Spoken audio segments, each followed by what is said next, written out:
tardes a todos. Bienvenidos a la Fundación para el Progreso por quienes están por primera vez. Quiero darle la más cordial bienvenida al ciclo de charlas y debates que estamos comenzando acá en la Fundación. Este es un ciclo que comienza hoy con este panel. Tiene una duración de 3 meses, así que vamos a estar todo el mes de octubre, todo noviembre y todo diciembre con distintos paneles y con debates bastante interesantes, así que los dejo cordialmente invitados y a que estén atentos a los correos que le vamos a estar invitando, o sea que le vamos a estar enviando, ¿ya? Vamos a partir hoy día con un panel de conversación sobre el salario mínimo. Es una discusión que estuvo fuera de foco según nosotros. Luego de la accidentada tramitación legislativa, que como todos sabemos tuvo un veto presidencial de por medio, se dio luz verde a lo que fue el salario mínimo en Chile. Aunque por distintos motivos, tanto el oficialismo como la oposición celebraron esto como un triunfo político en cada sector, lo que verdaderamente se dio luz verde fue a un errado enfoque en lo que fue esta discusión. Es por esto que desde la Fundación quisimos armar este panel para que tocáramos realmente los puntos que se debieron haber tocado en esta discusión. Y es por eso que invitamos a Gonzalo Sangüesa. Él es economista de la Universidad de Chile, máster y PhD en Economía de la Universidad de California, consultor del Banco Interamericano de Desarrollo y el Fondo Monetario Internacional y actual economista senior de la Fundación, que nos va a dar su perspectiva económica respecto a este tema. Por otro lado, invitamos a Claudio Palavecino. Él es licenciado en Ciencias Jurídicas y Sociales de la Facultad de Derecho de la Universidad de Chile, es posgrado en estudios de doctorado en la Universidad de Valencia y diplomado en Seguridad Social de la Facultad de Derecho de la Universidad de Chile, que nos va a abordar el tema desde la perspectiva jurídica. El formato de esta actividad va a consistir en que ambos nos van a plantear su perspectiva en 20 minutos. Luego vamos a abrir la conversación junto al público para que hagan distintas preguntas, ¿ya? Vamos a partir con Gonzalo. Buenas tardes. La verdad es que hablar de salario mínimo es bien interesante, porque esta es una política pública que todos los años, o cada 2 años, dependiendo, ¿no es cierto?, de la negociación que hay, está en la discusión. Déjenme partir con un número. La tasa de desempleo en Chile es 7,3%. Y ustedes han visto las noticias y se comenta mucho de que la tasa de desempleo está subiendo y que la tasa de desempleo está alta y que la tasa de desempleo, ¿no es cierto?, empieza a ser un problema. En fin, pero el número es 7,3%. Pero ¿saben cuál es el desempleo de los jóvenes? De los bien jóvenes, algunos de ustedes están en esa categoría porque son entre 15 y 19 años, la tasa de desempleo es 26%. O sea, si ustedes tuvieron la mala fortuna, ¿no es cierto?, de tener que salir entre los 15 y los 19 años al mercado laboral, bueno, 1 de cada 4 de esos jóvenes está desempleado. Si son jóvenes pero no tan jóvenes y están entre los 20 y los 24, aquí probablemente hay varios también la tasa de desempleo es 17%. O sea, es casi 1 de cada 5 que está buscando empleo está desempleado. Y si nos vamos un poquito más adelante, ¿no es cierto?, entre 25 y 29, la tasa de desempleo es 11%. Entonces, hablamos de que 7,3 es un desempleo alto, que genera un problema, y en realidad cuando hablamos de desempleo juvenil, estamos hablando de tasas de desempleo de 26, de 20, de 11%. O sea, gente, ¿no es cierto?, que está buscando trabajo y que no encuentra trabajo. ¿Qué tiene que ver eso con el salario mínimo, me dirán ustedes? Bueno, tiene mucho que ver con el salario mínimo, porque en economía los mercados, y existe el mercado del trabajo, el mercado de los bienes, etcétera, una serie de mercados. Todos funcionan más o menos parecido. Existen los que demandan un bien, servicio, en este caso servicios laborales, que serían las empresas, y existen los que ofrecen, ¿no es cierto?, que serían los trabajadores. Y en la interacción del trabajo, de la demanda de las empresas con los trabajadores, se va produciendo un equilibrio. Y el equilibrio es que cuando todos los que quieren trabajar al salario de equilibrio están trabajando. Y todas las empresas que quieren contratar ese salario están contratando. Y esa es una dinámica que se va dando con más o menos imperfecciones en el mercado laboral, en forma similar como se da en otros mercados. Entonces, cuando a la economía le va muy bien, y vamos a colocar el periodo, por ejemplo, el último periodo que le fue muy bien a la economía fue el periodo 2010-2013. No vamos a discutir por qué. Algunos dicen que fue el precio del cobre alto, otros dicen que fue la reconstrucción del terremoto, otros dicen que fue el anterior gobierno del presidente Piñera. Esa discusión la vamos a dejar afuera. Lo que sabemos es que el escenario internacional fue muy bueno y la economía chilena creció a tasas sobre el 5%. ¿Y qué pasaba ahí con los salarios?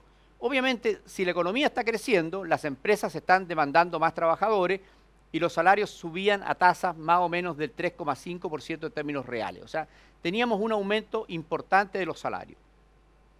Después viene un periodo muy bajo, que es el periodo 2014-2018. De nuevo, hay toda una discusión, el precio del cobre se nos fue a $2, el escenario internacional se nos complicó, hubo toda una serie de reformas. El hecho concreto es que la economía que venía creciendo al 5 se fue al 1,5.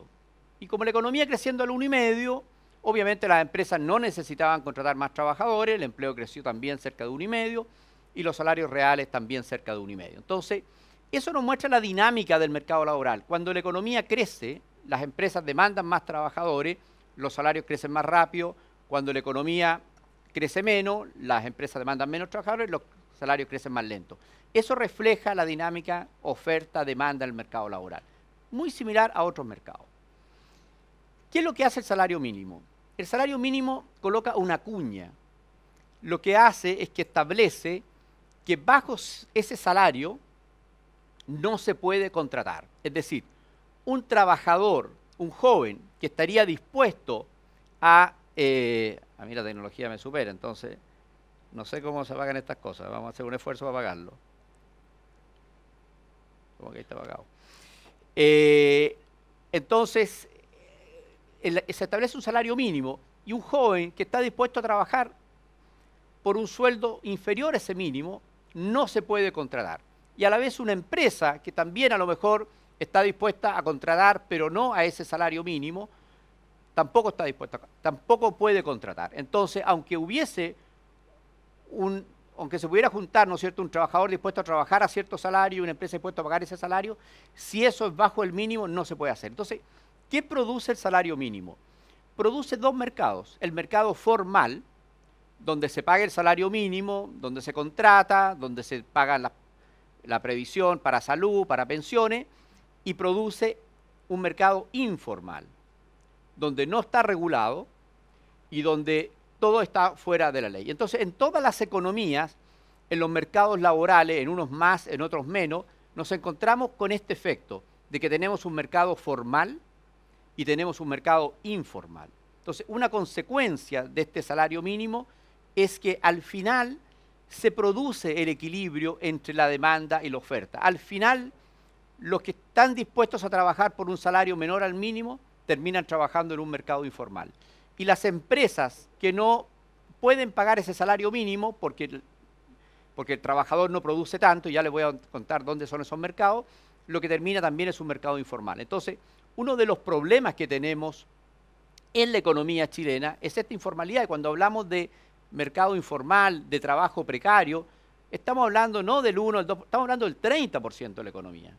O sea, uno tiende a quedarse, porque están los titulares, porque están las encuestas, porque están las estadísticas del INE, con ese mercado formal.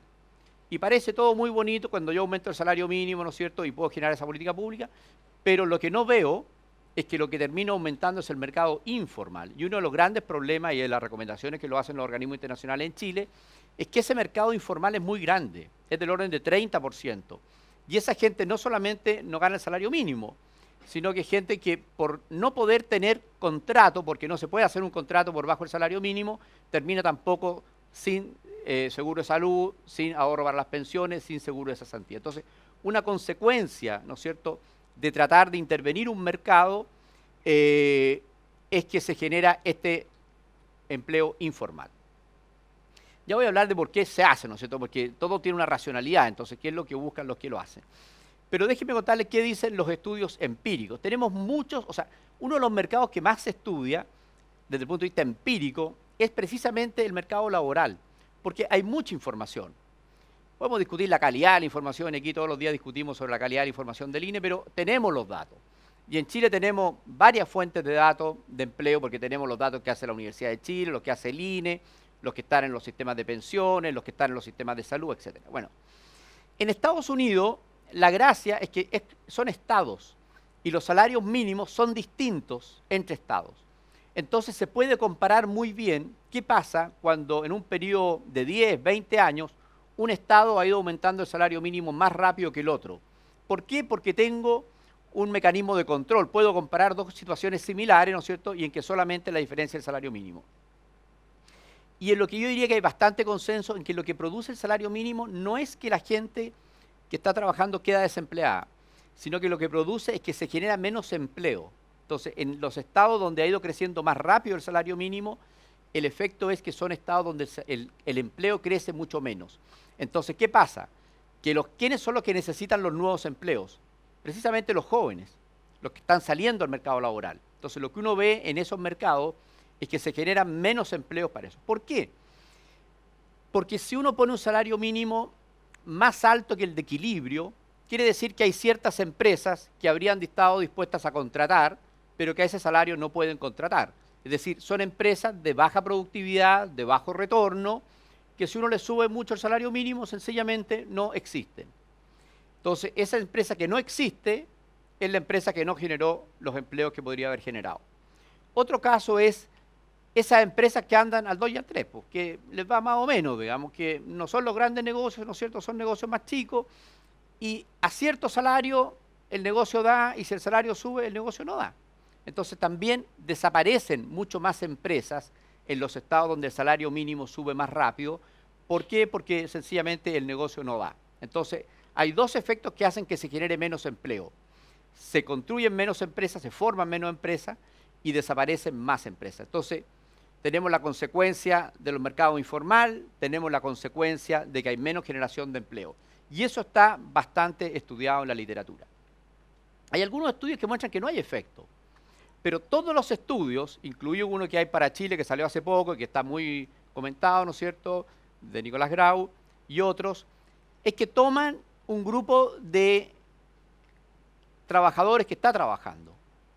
Y ahí no hay efecto, y lo ven en un plazo corto, en ese estudio un caso de 2 meses. Entonces, claro, en un plazo corto, en un grupo que está trabajando, no veo el efecto. Ese no es el grupo afectado por el salario mínimo. El grupo afectado por el salario mínimo es el grupo que iba a salir a buscar empleo, que iba a entrar al mercado laboral y que ve menos oportunidades de empleo. Esos son los más afectados. Entonces, cuando uno escucha por ahí de que no encontraron efecto, todos esos artículos, y desde el primero que se escribió el año 94, Dan Kruger, han tenido la misma crítica. La crítica es, usted está tomando una muestra de gente que ya está trabajando y además está mirando el efecto en un periodo corto. Las políticas públicas, lamentablemente, siempre las tenemos que mirar en periodos más largos. No tienen efecto a veces en el corto plazo, tienen el efecto en el mediano plazo. O sea, a lo mejor no vemos el efecto en un año, pero sí lo vemos en 4 o en 5 años. Entonces, esos son efectos del salario mínimo. Por lo tanto, el tema con el salario mínimo tiene que ver mucho con las consecuencias que produce, con cuando el Estado trata de interferir en un mercado, el efecto que esto produce. Ahora, ¿por qué existe el salario mínimo? Tú nos vas, Claudio, a contar probablemente más de las razones históricas, ¿no es cierto? Pero desde el punto de vista económico, obviamente hay argumentos, ¿no es cierto? La gente que sostiene un salario mínimo, que sostiene un salario mínimo más alto, no es que no sepa economía, sino que ellos sostienen que hay ciertos elementos que se llaman cuando los mercados no funcionan bien, palabras simples. Entonces, si el mercado no funciona bien, entonces a lo mejor el Estado tiene que interferir. ¿Y cuáles son parte de las explicaciones? Por ejemplo, que haya asimetría de información, o sea, de que los trabajadores, o sea, perdón, los empleadores, deja la garganta tanto hablar. Entonces habría asimetría de información entre los empresarios y los trabajadores. Los empresarios estarían más informados, sabrían mejor cuánto pueden pagar, los trabajadores estarían menos informados y por lo tanto de alguna manera serían explotados. O sea, no les pagarían lo que estarían aportando a la empresa. Entonces, esa es una teoría. Otra teoría es de que los empresarios se coluden y por lo tanto actúan en forma coludida como si fueran un oligopolio y por lo tanto explotan al otro factor que está mucho más diseminado, ¿no es cierto? Entonces, esas son, y así hay una serie de explicaciones teóricas de por qué se implementa un salario mínimo. Pero la realidad es que los estudios empíricos muestran, y como les decía, hay bastante información sobre eso, que al final lo que se traduce esto es en mercados informales, se traduce en menor generación de empleo, y por lo tanto mayor tasa de desempleo en dos segmentos de la población. En los jóvenes, y yo ya les contaba, ¿no es cierto?, que aquí las tasas de desempleo de los jóvenes están entre 11 y 27%, dependiendo del segmento que uno mire. Entonces, una mayor tasa de desempleo, ¿no es cierto?, por menor generación de empleo. Y esa es una consecuencia, entonces, de esta política pública. Y por eso Friedman decía que esta era de las políticas públicas que la gente mejor intencionada vota a favor, ¿no es cierto?, porque parece una muy buena política y que es la que termina haciendo más daño a los grupos que efectivamente se querían proteger. Porque ¿quiénes son al final los que quedan más desprotegidos? Los más desprotegidos son los que no pueden entrar al mercado laboral, porque un joven que no estudió, ¿no es cierto?, que sale entre los 15 y los 19, incluso entre los 20 y los 24 al mercado laboral, tiene muy pocas habilidades, tiene muy poca capacidad de producir valor. Y la forma en que él se capacita y aprende es precisamente en el trabajo. Entonces, él tiene que entrar al mundo laboral para poder capacitarse, para poder ir agregando valor. Ahí hay toda una discusión, ¿no es cierto?, de que una cosa que nosotros estamos muy atrasados es que a ese joven en el tiempo uno lo tiene que ir validando todas sus habilidades que tiene. Entonces, aunque no haya tenido estudios formales, al final puede ser igual que una persona que tuvo estudios formales porque aprendió en el trabajo. Pero si le generamos una barrera de entrada con el salario mínimo, entonces nunca tiene la posibilidad. Y por lo tanto, son los segmentos jóvenes con menor educación precisamente los que terminan más afectados con el salario mínimo. Porque, ¿dónde está el salario mínimo? Chile dice, bueno, ¿cuánta gente recibe el salario mínimo en Chile?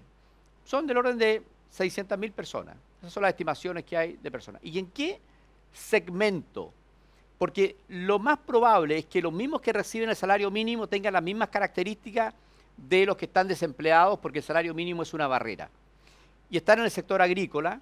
Todos sabemos que la productividad en el sector agrícola es muy baja. Si no hay capacitación, si no hay uso de capital, ¿no es cierto? Y que en general hay poco capital en el sector agrícola, la productividad es muy baja. Entonces están en el sector agrícola y también están en el comercio, donde tampoco la productividad es muy alta, ¿no es cierto? Es muy fácil, ¿no es cierto?, trabajar en el comercio, no se generan grandes productividad. Entonces, esos son los segmentos. ¿Qué características tienen? La gente que recibe el salario mínimo, el 75% tiene una educación de cuarto medio hacia abajo, o sea, tiene o cuarto medio o menos de cuarto medio. Entonces, estamos hablando de un segmento de la población en que tiene poca educación, por lo tanto tiene poca productividad, tiene poco valor, ¿no es cierto?, cuando trabaja en una empresa, y trabaja en sectores que también son de baja productividad. Entonces, cuando nosotros le colocamos un salario mínimo, lo que hacemos es que una gran cantidad de jóvenes o de personas con baja educación que podrían estar participando del mundo laboral, que estarían dispuestos a contratarse, con esta regla le cohibimos su libertad, digamos, o sea, básicamente no tiene la posibilidad de hacerlo.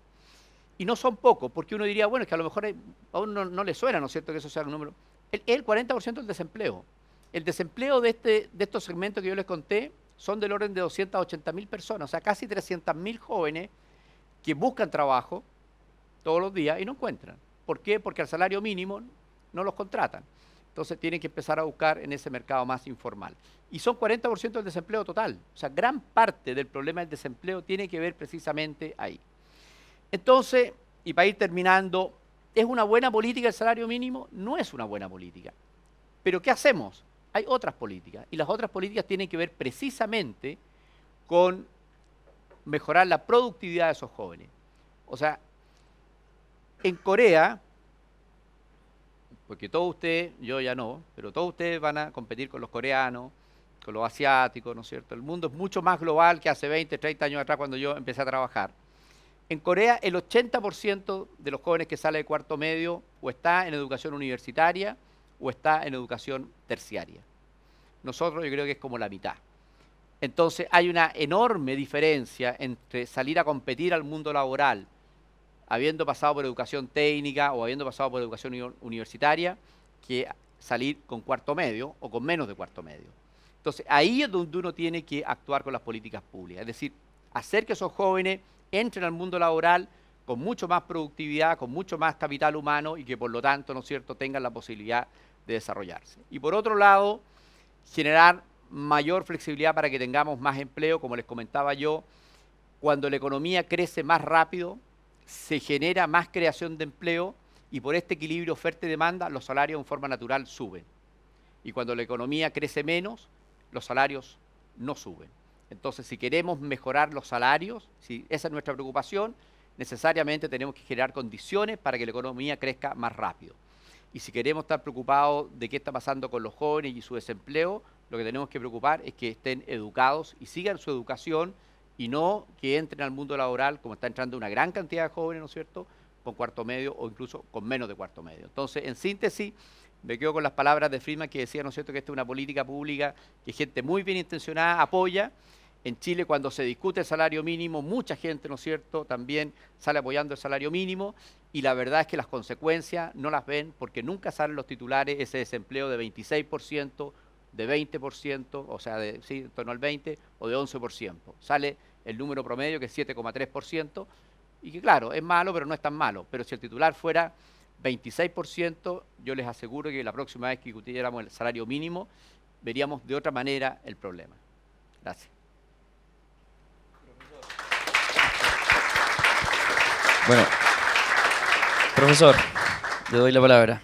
Muy bien, primero se escucha, ¿no?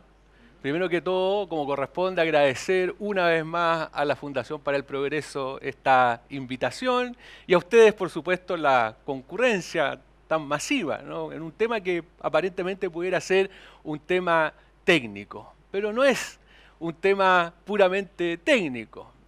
Yo la verdad que suscribo al 100% lo que se ha expuesto hasta el minuto. De hecho, podría decir, estoy completamente de acuerdo contigo y pararme e irme, pero me temo que los defraudaría, ¿no? Y yo entonces lo que voy a hacer es quizás explicar un poco la lógica que por cierto yo no comparto, la mayoría de ustedes lo saben, la lógica del derecho del trabajo, que es la que justifica de alguna manera la existencia de un ingreso mínimo. Yo suscribo plenamente que en su sustancia el salario mínimo es una prohibición de trabajar, ¿ah?, bajo, diríamos, el salario que se fija por ley, y eso efectivamente perjudica a los menos productivos, los perjudica, como se explicó, porque diríamos no se genera más empleo o porque los condena a la informalidad o a la mendicidad o al parasitismo de la asistencia social, y eso es una crueldad social que también se oculta, ¿no? Se oculta. Pero bien, quizás sería importante entender la lógica del derecho del trabajo, porque el salario mínimo forma parte de lo que los laboralistas llamamos la estructura legal del salario en Chile, ¿no?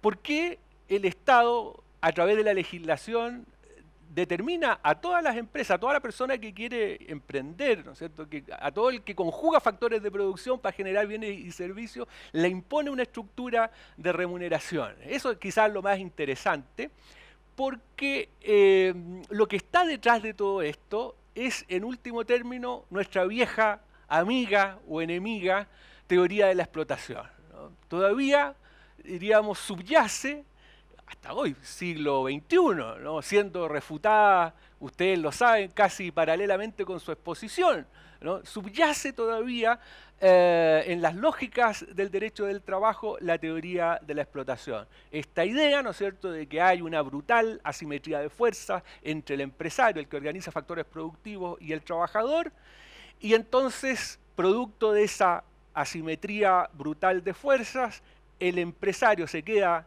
con la parte, diríamos, del león, del valor que supuestamente el trabajo, diríamos, el esfuerzo del trabajador incorpora a la mercancía, y le deja, ¿no es cierto?, al trabajador lo que Marx llamaba el salario de subsistencia, o sea, el mínimo minimorum para que se sostenga y reproduzca la fuerza de trabajo. Eso que nosotros podríamos decir en Chile, ¿no es cierto?, el siglo XXI, según dicen muchos, el país más neoliberal del mundo, pudiera ser una suerte de anacronismo, todavía subyace poderosamente como una especie de flujo subterráneo sobre toda la legislación laboral. Toda la legislación laboral funciona sobre esa lógica, la idea de que el Estado debe intervenir para de alguna manera restituir al trabajador este plusvalor, ¿no es cierto?, que diríamos abusivamente sustrae el empresario diríamos el esfuerzo del trabajador, ¿no? Y entonces esto diríamos algunos laboralistas lo reconocen explícitamente, pero lo más triste es que muchos profesores, incluso de Derecho del Trabajo, que no son para nada marxistas, ¿no es cierto?, de alguna manera reproducen esta misma lógica y parten sus clases de Derecho del Trabajo aludiendo a esta idea, ¿no es cierto?, de la simetría de fuerza y del abuso que tiene que corregir la legislación. Entonces subyace la idea que si no hubiese salario mínimo, se darían condiciones brutales de explotación, ¿no? Se darían condiciones brutales de explotación y volveríamos, ¿no es cierto?, a la Inglaterra de Dickens, ¿no es cierto?, al Chile de Subterra y Subsol, al Chile de Baldomero Lillo, ¿no?, de Baldomero Lillo. Está esa idea, ¿no?, está esa idea en primer lugar, ¿no? Y entonces la legislación, fíjense ustedes, no solo en esta estructura legal de remuneraciones establece un ingreso mínimo, ¿no? Esa es una parte de la estructura legal de remuneraciones en Chile, porque además a todas las empresas con fines de lucro, la legislación chilena les obligaba, después diríamos el plan laboral estructuró un mecanismo correctivo de eso, pero en principio, si ustedes se van al artículo 47 del Código del Trabajo, la legislación laboral obliga a todas las empresas que obtienen utilidades en el ejercicio a repartir el 30% de esas utilidades con sus trabajadores. Eso es lo que se llama la gratificación legal, que están rigurosamente obligadas las empresas a hacerlo. Sin perjuicio de ello, ¿no es cierto?, el plan laboral diseñó una gratificación alternativa, que es la que utilizan todas las empresas, porque ninguna hace el reparto del 30% de las utilidades, que es la gratificación del artículo 50, ¿no es cierto?, que son como máximo 4,75 ingresos mínimos mensuales, que se pueden pagar de una vez, o, como hacen la mayoría de las empresas, en 12 mensualidades.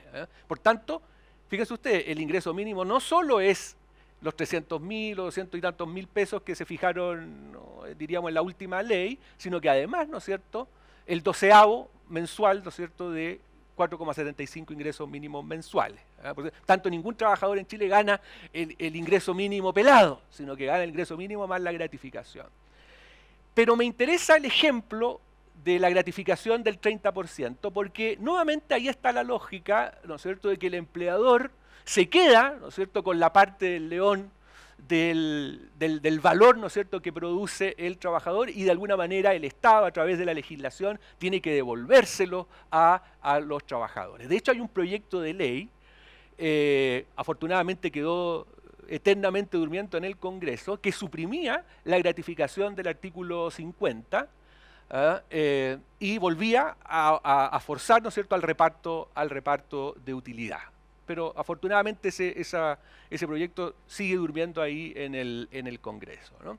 Entonces existe, fíjense, no solo esa estructura legal comprende el ingreso mínimo y la gratificación, además, ¿no es cierto?, por ley, aquellos trabajadores que están sujetos al límite de jornada, cuando sobrepasan el mínimo de 45 horas semanales en la empresa, obligatoriamente la empresa tiene que pagarle las horas extras, ¿no es cierto?, con un recargo del 50% del valor, ¿no es cierto?, de la hora ordinaria de trabajo. Eso es otro elemento de la estructura legal de remuneraciones. Y si me apuran, también la semana corrida, ¿no? Los trabajadores a los que se les paga por día o por producto generado, ¿no es cierto?, y que por tanto en los días feriados o los días domingos, ¿no es cierto?, no generarían ingreso. La ley obliga, ¿no es cierto?, a promediarles lo que se le paga durante la semana y a pagarles el domingo y el festivo. En una legislación, diríamos, de hace unos 7 años atrás, se extendió la semana corrida a los trabajadores con remuneración mixta, aquellos que tenían un salario base, ¿no es cierto?, pero además salario variable o comisiones, ¿no? Y entonces respecto de las comisiones, que evidentemente solo las generaban los días en que efectivamente trabajaban, también se obligó a las empresas a promediarlas, ¿no es cierto?, y a remunerarles los domingos y los festivos. Por tanto, la intervención del Estado en materia de remuneraciones va mucho más allá de solo el ingreso mínimo, y la explicación, insisto, está en esta lógica marciana, refutada, diríamos, ya coetáneamente a su aparición, de la teoría de la explotación. La teoría de la explotación, ¿no? De alguna manera el Estado tiene que intervenir para corregir la explotación y devolver al trabajador parte de, diríamos, del valor del que se apropia abusivamente el empresario. Reconózcaselo o no, eso es lo que sigue estando detrás de la legislación laboral. Yo les recomiendo, porque está fabulosamente explicado, lo ha explicado muy bien, pero está todavía, para los que no somos, diríamos, matemáticos, por un economista abogado, Ludwig von Mises, en la Acción Humana, en el capítulo de salarios y trabajo, está fabulosamente explicado cómo funciona, ¿no es cierto?, la teoría del salario marciana y cómo se refuta la misma y los efectos que genera la intervención estatal en el salario. ¿Eh? Ahora, a mí me gustó mucho el título que le dieron a esta conversación, porque la llamaron una discusión fuera de foco, ¿no? Y yo estoy plenamente de acuerdo que la cuestión relativa al salario mínimo está fuera de foco, ¿eh? Por las razones que ya se explicaron, ¿no es cierto? Yo también soy adversario de la intervención estatal sobre el mercado del trabajo. Yo me he definido muchas veces como un laboralista abolicionista, ¿no? Pero creo, sin embargo, que la preocupación que está detrás, purgada, ¿no es cierto?, de la teoría de la explotación, es una preocupación muy loable y una preocupación de la que se tienen que hacer cargo todas las sociedades. Y es la preocupación porque ningún miembro, ¿no es cierto?, del cuerpo político, ningún miembro de la sociedad caiga, diríamos, en la indigencia o en la pobreza extrema. Fíjense ustedes, y traje aquí la cita, ¿no?, que nuestro propio ídolo, ¿no es cierto?, Friedrich von Hayek, en Los Fundamentos de la Libertad, lo dice muy claramente, ¿no?, en los primeros párrafos de un capítulo que destina a la previsión social, ¿no? En el mundo occidental siempre ha sido un deber de la comunidad arbitrar medidas de seguridad a favor de quienes, como consecuencia de eventos que escapan a su control, se ven amenazados por el hambre o la extrema indigencia, ¿no? Y agrega un poco más abajo: en una sociedad industrializada resulta obvia la necesidad de una organización asistencial en interés incluso de aquellas personas que han de ser protegidas contra los actos de desesperación de quienes carecen de lo indispensable, ¿no? Entonces, yo decía que me parecía muy bien el título de una discusión fuera de foco, porque me parece que la preocupación que está detrás de la protección, ¿no es cierto?, de nuestros conciudadanos, de nuestro prójimo respecto de la indigencia, debe ser enfocada no desde el punto de la intervención estatal sobre el mercado de trabajo, sino desde el punto de vista de la seguridad social, ¿no? La seguridad social es la que tiene que hacerse cargo de que nuestro prójimo, nuestros conciudadanos no caigan en la indigencia, porque es una situación, diríamos, una circunstancia que ofende, yo diría prácticamente los sentimientos de cualquier persona decente, diríamos, en nuestras sociedades cristiano-occidentales, ¿no? Y este es un tema muy interesante. Yo he mencionado incluso en este mismo lugar que la comunidad política tiene que hacerse cargo de un par de problemas, ¿no? Uno de esos problemas, y los dos están conectados, uno de esos problemas es la paz, algunos dirían la paz social, ¿no? Básicamente la paz, ¿no? Una preocupación constante de la comunidad política es que los partisanos, es que las facciones no terminen destruyendo la convivencia, ¿no? La convivencia. La política se da, ¿no es cierto?, en el binomio amigo-enemigo, y constantemente nosotros vemos a las facciones dentro de nuestra propia comunidad política, intentando anular a la facción contraria, ¿no? Y vemos especialmente a la izquierda agitar precisamente los sentimientos de envidia social y de discordia. Es prácticamente su estrategia política. Entonces ahí siempre hay un peligro de disociación, en situación extrema un peligro de guerra civil, ¿no? La comunidad política siempre está conjurando ese peligro subyacente de la guerra civil, ¿no? Y el segundo problema que conecta con este primer problema tiene que ver, y tenemos los liberales que resignarnos a ello, tiene que ver con el tema de la redistribución del ingreso. Porque si nosotros queremos, y lo dice Hayek, ¿no? Lo enuncia en el segundo párrafo que leí, ¿no? Si nosotros queremos asegurar la convivencia social, algún grado de redistribución del ingreso tenemos que tolerar. Yo también lo he dicho aquí, probablemente los defraude a la mayoría de ustedes, pero aunque yo tengo un corazón liberal, ya estoy maduro, ¿no es cierto? He superado la adolescencia y las utopías de la adolescencia y me he resignado a que voy a vivir y probablemente morir en una sociedad socialdemócrata, ¿no? Y nuestra misión como liberales no es un combate utópico a las sociedades socialdemócratas, a la organización política socialdemócrata, sino velar porque haya una socialdemocracia moderada, ¿eh? Y en ese sentido es muy interesante lo que nos dice Hayek, y con eso voy concluyendo, ¿no? En Occidente, históricamente, nosotros no hemos dejado abandonado a su suerte al que por diversas circunstancias, diríamos, no puede sostenerse, ¿no? Y especialmente, bueno, en toda la historia de Occidente, pero desde el punto de vista de lo público, a partir del siglo XIX y diríamos intensamente en el siglo XX, los estados han arbitrado mecanismos de asistencia social para preocuparse de aquello. Quizás nuestra misión como liberales sea precisamente esa, ¿no? De argumentar a favor no de que el Estado sostenga, diríamos, un nivel de vida alto para todos los ciudadanos, sino básicamente argumentar en dirección a que el Estado debe tener una preocupación, pero destinada fundamentalmente a que ningún ciudadano, ningún prójimo, ¿no es cierto?, caiga en la indigencia, en la extrema pobreza, ¿no? El propio Hayek, como les digo, justifica un grado de redistribución, un grado de intervención a favor, ¿no es cierto?, de medios de prestaciones asistenciales para evitar que los ciudadanos caigan en la indigencia. Me parece que el foco debe estar más por ese lado que por la idea de la intervención del mercado del trabajo, por todos los efectos perversos que aquella genera. Nosotros ya tenemos, fíjense ustedes, ya tenemos un aparato de seguridad social que razonablemente ampara, ¿no es cierto?, a nuestros conciudadanos de la extrema pobreza o de la indigencia, ¿no?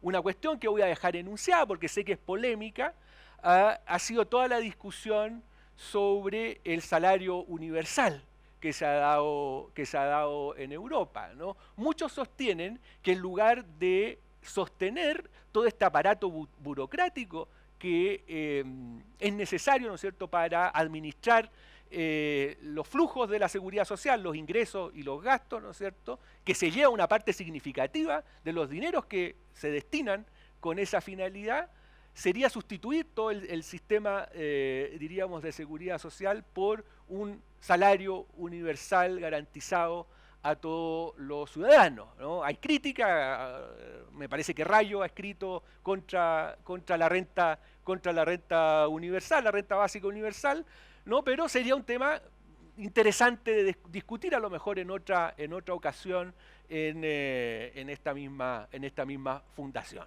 Muy bien, muchas gracias por la atención.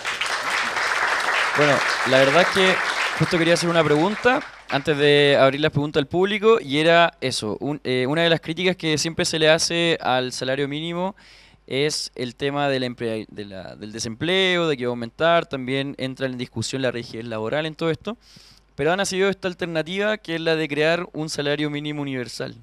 Quería saber qué opinan, en 5 minutos cada uno, para luego abrir las preguntas al público, qué opinan respecto a este salario de ingreso universal mínimo que el Frente Amplio creo que es quien lo encabeza hoy día. Eh, Mira, lo que pasa con esas políticas, ¿no es cierto?, de que vamos a crear un salario mínimo universal y entonces vamos a reducir toda la burocracia. La verdad es que la política pública tiene mucho más, o sea, es mucho más amplio que solamente un tema redistributivo. La política pública, el primer eje, ¿no es cierto?, es que tenemos ciertos bienes que son públicos. O sea, la seguridad, ¿no es cierto?, el más obvio, ¿no es cierto?, o sea, acabamos de ver, ¿no es cierto?, tener un conflicto con nuestro vecino, ¿no es cierto?, en La Haya. O sea, ¿quién va a proveer ese bien? ¿Vamos a ir todos a defendernos a La Haya cuando Evo Morales nos acuse, ¿no es cierto?, de que no estamos negociando de buena fe un tratado? No, pues, ¿no es cierto?, es un bien público, alguien tiene que hacerse cargo y alguien tiene que defender la soberanía, la policía, y así hay una serie de bienes públicos. Entonces, una primera función que tiene un Estado es precisamente proveer bienes públicos. Hay segunda función, tiene que ver también con la estabilidad económica. Los países tienen crisis, tienen shock. En Chile es muy fácil graficarlo, ¿no es cierto? Pero el precio del cobre, cuando el precio del cobre se viene abajo, la economía se viene muy abajo, ¿no es cierto? Y el Estado tiene un rol ahí estabilizador a través del gasto fiscal, a través de los impuestos, a través de las tasas de interés. Entonces, también hay un rol del Estado. Y hay un tercer rol que tiene que ver con este rol más redistributivo, más, ¿no es cierto?, social. Entonces, yo creo que cuando planteamos soluciones mágicas, de que vamos a hacer una política y con eso vamos a solucionar todos los problemas, lo más probable es que al final nos vamos a quedar con todo el conjunto de la burocracia, con todo el conjunto de las políticas y con una política más. No hay soluciones mágicas si uno quiere tener un nivel mínimo de ingreso de la población que sea sostenible en el tiempo. Porque en los últimos 4 años hemos tenido un ejemplo. Chile por 30 años, en distintos gobiernos, una cosa que todos los gobiernos se preocuparon era de la solvencia fiscal. O sea, no se podía hacer política pública a costa, ¿no es cierto?, de endeudar al país en exceso y que eso no fuera sostenible en el tiempo. Entonces, durante 30 años, los gobiernos, los ministros de Hacienda, se preocupaban de que las cosas que se iban aprobando, por ejemplo, en su momento el plan Auge, ¿no es cierto?, tener un mejor sistema o garantía de salud, que fueran financiados en el tiempo, y por eso no se hizo todo de la noche a la mañana, sino que todos los años se revisan enfermedades y se van incorporando nuevas enfermedades, de la manera que sea financiable. Bueno, en algún momento nosotros, ¿no es cierto?, empezamos a perder esa ancla. Y cuando uno hace eso, al final lo que consigue es que tiene un veranito San Juan. Podemos tener un periodo de 3, 4, los argentinos fueron 8 años, bien, 8 años de fiesta, pero al final la fiesta hay que pagarla. Entonces, a mí esas políticas mágicas que vienen, ¿no es cierto?, de la legislatura, de que vamos a hacer esto y vamos a solucionarlo, no solucionan nada. Si realmente queremos tener un país con mejores niveles de ingreso, con mejores niveles de protección social, lo que tenemos que preocuparnos, la forma efectiva como lo han hecho los países nórdicos, es mejorar el capital humano de nuestra población. Esa es la única forma en que nosotros podemos tener sosteniblemente, ¿no es cierto?, mejores niveles de ingreso, mejor estabilidad. Por eso yo creo que lo que se ha planteado recientemente, ¿no es cierto?, de focalizar mucho los recursos en la primera edad, cuando se generan todas las habilidades cognitivas, cuando no se nota, ¿no es cierto?, porque uno no los ve a esos niños, pero son niños que están entre que nacen los 5 años, en esa edad, ¿no es cierto?, yo creo que si ponemos ahí la política pública, vamos a tener mucho mejor resultado que soñar que con un salario mínimo universal, ¿no es cierto?, se van a solucionar todos los problemas. Yo creo que al final nos vamos a quedar con todos los problemas y además con un desafío fiscal enorme, porque financiar eso costaría mucho. Yo básicamente concuerdo. Sin embargo, nosotros tenemos que plantear alternativas frente a las soluciones de los grupos más radicales, ¿no es cierto? No podemos perder de vista que en el foro, ¿no es cierto?, político,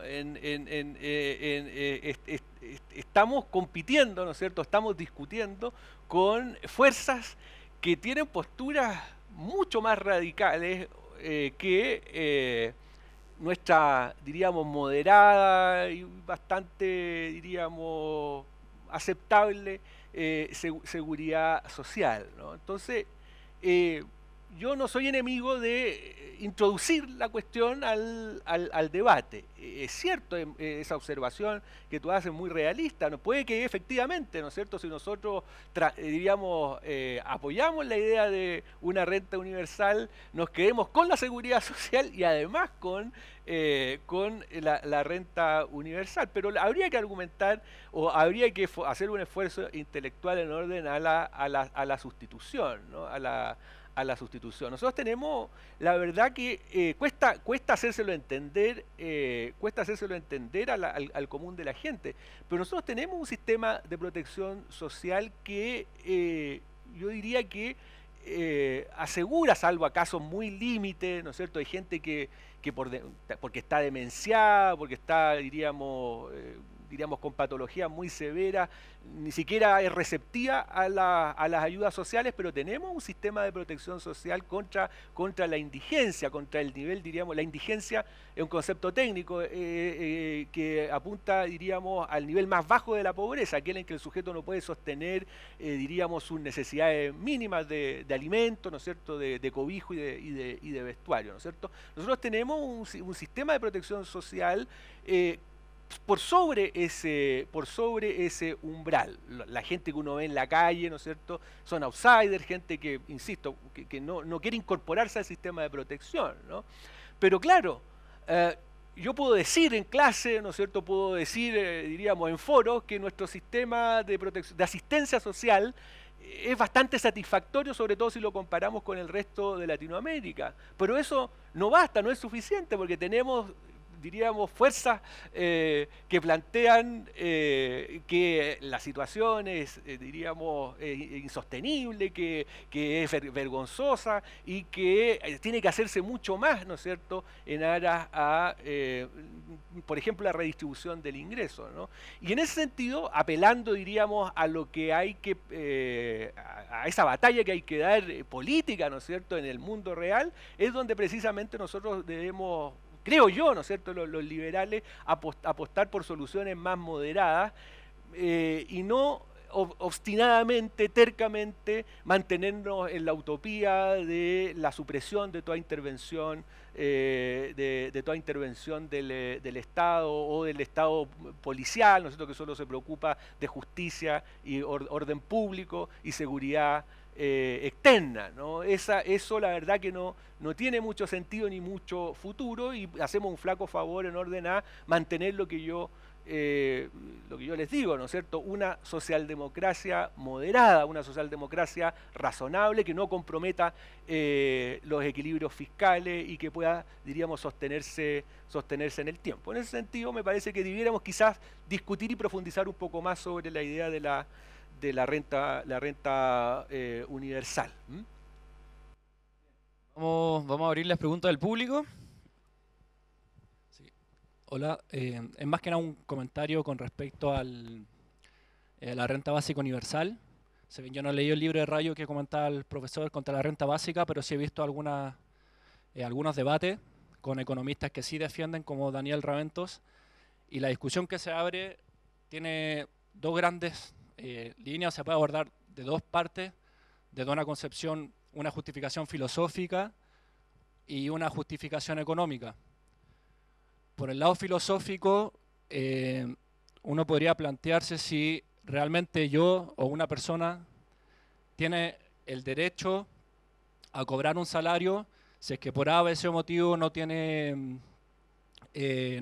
trabajo, o en el mercado no puede acceder al mercado laboral para obtener un trabajo. Yo también estoy de acuerdo en esa línea con Hayek de que haya una prestación social mínima para aquellos desaventajados que no pueden participar de este proceso y que necesitan apoyo para poder subsistir. Pero si yo digo que tengo derecho a una renta básica universal, estoy diciendo que tengo derecho a que a través del Estado, o sea, tengo derecho y puedo acudir al uso de la violencia para que el Estado le meta la mano en el bolsillo a otra persona o a otro grupo de personas y entre ellos, o que todos ustedes, que yo tengo el derecho a que todos ustedes me paguen ese salario. Por lo tanto, es un derecho basado en la aniquilación del derecho, porque yo necesariamente tengo que lesionar derechos de propiedad de otras personas para yo poder justificar mi salario y para que me lo puedan pagar. Entonces, ese es el problema filosófico, que es necesariamente se tiene que aniquilar el derecho de propiedad de otras personas para yo poder hacer uso de ese derecho. Eso dejo abierto esa pregunta, eso por el lado filosófico. Y por el lado económico, que es se generarían serios problemas en la economía, porque en una economía caracterizada por la división del trabajo y la especialización, uno tiene que conjugar sus necesidades con las necesidades del resto. O sea, claro, uno dice, bueno, si se hizo una ley donde todos tenemos derecho a cobrar una renta universal X, claro, puede prestarse para que hayan personas que se dediquen al ocio, que no quieran trabajar, que se dediquen a actividades recreativas, personas que quizás van a querer estar jugando fútbol todo el día, o andando en skate todo el día, o fumando marihuana todo el día. Evidentemente eso puede ocurrir. Ahora, eso no va a ocurrir a gran escala porque está bien, todas las personas finalmente necesitamos vernos ocupados en algo. O sea, igualmente vamos a querer trabajar. Pero el problema es que se diluye mucho la división del trabajo, porque si yo, por ejemplo, en el mercado, si yo quiero comprar un televisor y el productor de televisores en realidad lo que le gusta hacer es escribir poesía, y no va a producir televisores porque a él lo que le gusta hacer es producir poesía, y digamos puede vivir porque tiene derecho al acceso al salario universal. Entonces, ¿quién va a producir televisores? ¿Quién se va a dedicar a producir alimentos, vestimenta o bienes y servicios que la gente sí quiere consumir? Entonces se produce un gran problema en la división del trabajo, de que va a haber un grupo de la población que no va a estar produciendo bienes y servicios que la gente va a estar demandando. Entonces esas son las dos aristas que se abren en ese debate. Yo quería hacer dos breves observaciones a lo que tú señalas, ¿no? Bueno, lo que plantea... ¿Ah? ¿Puedo usar el mismo micrófono para contestar? ¿Escucha? ¿No se escucha este? No mucho. Bueno, puedo hablar más fuerte si yo hago clase en un auditorio como este, ¿no?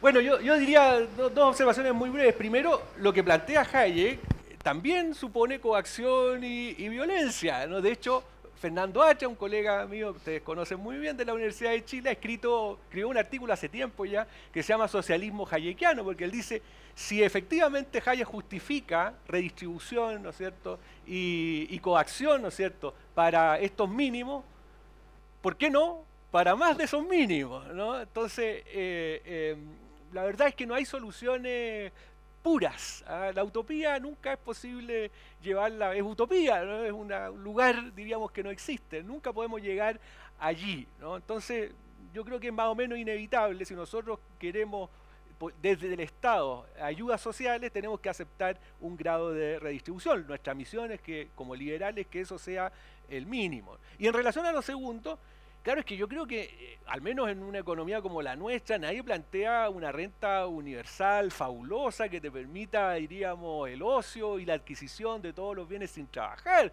Yo he pensado en una cifra pequeña, mínima, ¿no es cierto? Y por tanto muchas personas se van a sentir la necesidad de trabajar adicionalmente, ¿no es cierto?, para satisfacer sus necesidades. Mira, lo primero que hay que decir, una cosa obvia, que lo primero que le enseñan en los cursos de economía, parten con las preferencias, ¿no es cierto? Y las preferencias son infinitas, ¿no es cierto? Pero después a uno le colocan la restricción presupuestaria. Y ahí uno tiene que empezar a elegir. Y esto le pasa a uno, ¿no es cierto?, cuando recibe la plata de los papás, ¿no es cierto?, cuando empieza a recibir las primeras platas, ¿no es cierto?, porque trabajó de ayudante en la universidad. Y lo que sabemos es que el maná no cae del cielo, ¿no es cierto? Cayó en el Antiguo Testamento y no cayó nunca más. Entonces, todo lo que queremos darle a alguien en la sociedad, alguien tiene que trabajar y alguien tiene que producir. Cuando las sociedades se han vuelto muy generosas, y hay muchos ejemplos de subsidios de desempleo que son muy generosos, el incentivo a no trabajar, el incentivo, ¿no es cierto?, hacer trampa y cobrar esos subsidios es muy fuerte. Y lo que hace, ¿no es cierto?, es que esos recursos que se destinan a eso no se pueden destinar a otros bienes. Y si uno mira desde el Estado, la cantidad de bienes que tiene un enorme retorno social en Chile, como les decía, es la educación, por ejemplo, pre-básica. Ahí todos sabemos y todos los estudios muestran, ¿no es cierto?, que la rentabilidad social de eso es muy grande. Después todos lo hemos visto en la historia del Sename. Y todos sabemos cuánto aporta el Estado por niño al Sename. Con lo que se aporta al Estado no hay forma de solucionar ese problema. Entonces, de nuevo, ahí hay una gran cantidad de recursos que se requiere si realmente queremos tener unos jóvenes, ¿no es cierto?, que después se incorporen a la sociedad y se incorporen al mundo laboral. Y así podemos ir haciendo una lista enorme del tema de salud, por ejemplo. Sabemos los dramas, ¿no es cierto? Hoy día la salud, cada vez uno puede acceder a mejor salud, pero es exponencialmente más cara. Y ustedes ven los remedios que hay para... Entonces, cuando a mí me dicen, mira, es que vamos a tener un salario mínimo universal por muy bajo, ¿de qué estamos hablando? Si es una sociedad todavía que tiene muchas necesidades, que tiene muchos espacios donde colocar esos recursos y que genera una gran rentabilidad social, y nos queremos dar a veces gustos de países ricos, que lo han hecho, sí, lo pueden hacer, pero incluso esos países hoy día, que lo hicieron en el pasado, y España es un ejemplo, ¿no es cierto? Cuando yo estaba en la universidad, todos contaban la anécdota, ¿no es cierto?, de irse a España, trabajar 6 meses, vacacionar 6 meses y cobrar seguro de desempleo, ¿no es cierto? Y pensábamos que era fantástico. Sí, ahí había maná, venía de Alemania, los alemanes, ¿no es cierto?, estaban invirtiendo, le estaban prestando, pero hasta que se aburrieron los alemanes. Y ahora los españoles se tuvieron que poner de verdad a trabajar y ajustarnos. Entonces no existe eso. Lo que tenemos que pensar es que cada vez que hacemos eso, estamos dejando de hacer otra cosa. Y las buenas políticas públicas se basan por hacer lo que realmente es más importante, lo que tiene más retorno para la sociedad. Y por eso es que existe tanta burocracia a veces, ¿no es cierto?, que tiene que precisamente medir eso. Entonces, cuando uno escucha estos discursos que suenan muy bien, siempre tenemos que acordarnos qué vamos a dejar de hacer. Porque no es que le vamos a ir a sacar más recursos a otro. Eso tiene un límite. Eso tiene un límite. Y tiene el límite de que el otro va a dejar sencillamente de hacer lo que tiene que hacer. O sea, si tú empiezas a subir la tasa de impuestos, la gente al final deja de trabajar. O el capital se va a otro lugar. El capital es perfectamente movible. Entonces, siempre que pensemos en eso, tenemos que decir, ok, ¿qué vamos a dejar de hacer? Y ese es el trade-off que en estas sociedades, ¿no es cierto?, occidentales, básicamente el Ejecutivo es el que propone, va al Congreso, ¿no es cierto?, y ahí todos nuestros representantes deciden, ¿no es cierto?, qué es mejor. Pero no existe la posibilidad de implementar eso sin tener que sacrificar otra cosa. Para la última pregunta, Pablo. Don Gonzalo, gusto poder escucharlo acá. Dos cosas. Una, que no es necesario que desarrollen, si es que tiene tiempo, es el dato de la Suiza respecto a la renta básica, que hicieron el referéndum para poder tenerla y el 78, casi 80% votó en contra, ¿no? Que es una cosa que si lo hiciéramos en Chile yo creo que llegaríamos al 100 o al 90 y tanto. En el tema que comentó Patricio en la primera pregunta, ¿hay algún autor que pueda que haya desarrollado, visto que sabemos de que los jóvenes al principio, por el tema esto de la educación, que sobre todo ahora estamos poniendo el foco en la educación más adulta, y la educación primaria es la que se supone, según James Heckman, por ejemplo, tiene un estudio súper importante, premio Nobel y todo, de que eso es los niños donde hay que poner la educación. Hagamos de cuenta que la gente, bueno, realmente la gente ya mayor, tampoco hay mucha gente preparada, gente adulta, que puede estar por debajo también del salario mínimo, de lo que le corresponde en cuanto a productividad. ¿Hay algún autor que haya podido desarrollar algo, o usted tiene una visión ya más o menos trabajada, de cómo resolver eso en términos más integral, no solamente pensando en los jóvenes, digamos, hablando como en términos de todo el 7, y tanto por ciento, digamos? Mira, respecto a Suiza, yo vengo llegando a Suiza y conversé con los suizos y claro, y los suizos les pasa, ¿no es cierto?, que pagan tasas de impuestos excesivamente altas, tuvieron muy abiertos a la migración y tienen esta sensación hoy día de que ellos trabajan, pagan impuestos y hay un grupo de la población porque está muy cómoda, porque tiene muchos beneficios y siente que no está haciendo su aporte. Y gran parte del problema que ustedes han visto político hoy día en Europa tiene que ver con todo el tema de la migración y tiene que ver con esta discusión, de que hay un grupo de la población que siente que está haciendo un esfuerzo muy grande, ¿no es cierto?, para sostener a todo el resto. Y respecto al tema de los mayores, cuando uno ve las tasas de desempleo en Chile, uno no ve tasas de desempleo muy altas en las poblaciones mayores de 55 años. O sea, no tenemos un problema de desempleo alto en la última parte laboral. Ahora, acuérdense que el desempleo tiene que ver con la oferta y con la demanda. Probablemente también ahí mucha gente se retira y ya no está participando. Entonces, por eso es que no lo vemos. Pero sí vemos en ese corte, sobre 50, que todavía hay gente, en forma importante, que cobra salario mínimo. Es decir, hay gente que terminó, ¿no es cierto?, está terminando su ciclo laboral y nunca logró superar la barrera del salario mínimo. Y eso es preocupante, porque eso quiere decir que no nos preocupamos de que la persona en el ciclo laboral fuera mejorando sus habilidades, se fuera capacitando. De hecho, de las grandes deficiencias que tenemos nosotros en Chile es que no capacitamos bien a la gente en el mundo laboral, de tal manera de que vaya aumentando su productividad y pueda ir accediendo a salarios más altos. Entonces terminan su vida laboral. Como les decía, a mí ese dato me sorprendió de que un porcentaje importante de la gente que está en los segmentos mayores todavía esté en salario mínimo y tiene que ver con productividad muy baja. Y les digo, se han escrito bibliotecas con lo que tenemos que hacer en materia de capacitación laboral. Por lo menos este tema está desde el año 2000 en todos los seminarios de las asociaciones empresariales, del mundo del trabajo, y hemos avanzado bastante poco, bastante poco. Se ha colocado gran cantidad de recursos públicos y privados, pero los resultados no han sido buenos. O sea, no hemos sabido hacer las cosas bien. Y eso es un desafío. Cuando uno ve los informes de la OSD y todos estos organismos internacionales, una de las cosas que más recomiendan es que tenemos que mejorar